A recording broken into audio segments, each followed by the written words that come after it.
In the day's other news, parts of Missouri, including the capital city, are in disaster mode after a barrage of tornadoes. They struck during the night and left death and heavy damage. Amna Nawaz has our report.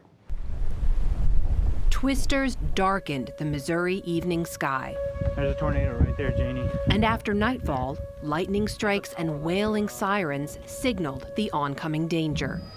Daylight revealed heavy damage in Jefferson City, where the Capitol building was under renovation.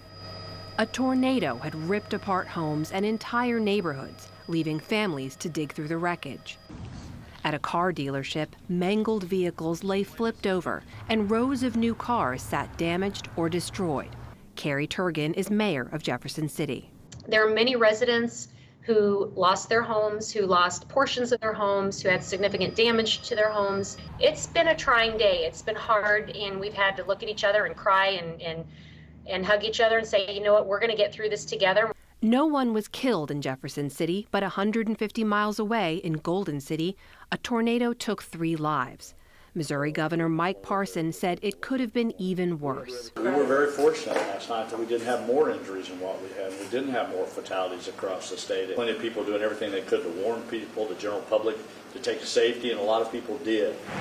The severe weather moved in from eastern Oklahoma, where surging floodwater tore loose 2 barges in the Arkansas River.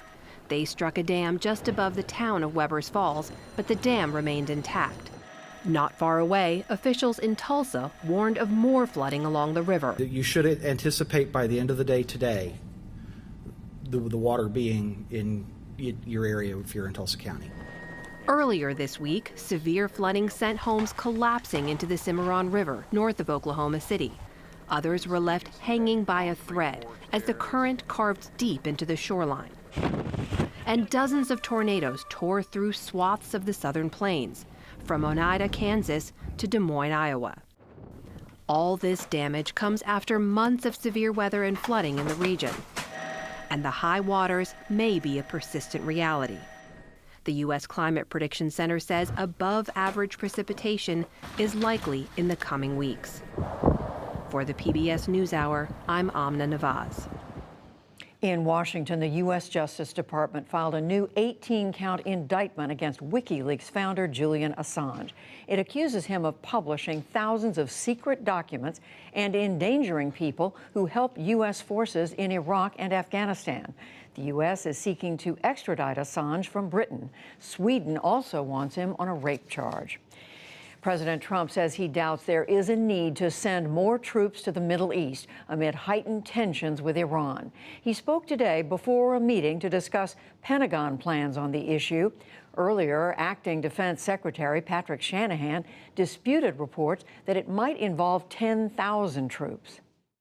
That is not the number. What we're focused on right now is, do we have the right force protection in the Middle East? And as soon as there's a change, I promise I'll give you an update, but those numbers are not correct.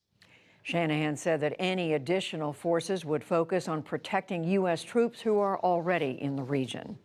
In India, the ruling Hindu Nationalist Party, the BJP, headed for a landslide election victory today.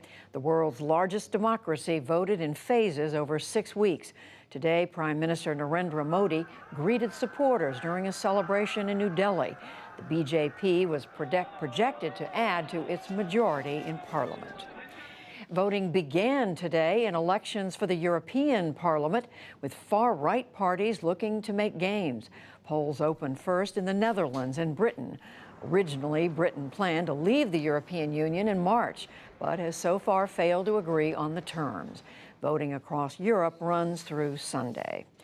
Back in this country, federal prosecutors charged Chicago banker Stephen Kalk with bribery for allegedly trying to trade loans for a top job in the Trump administration.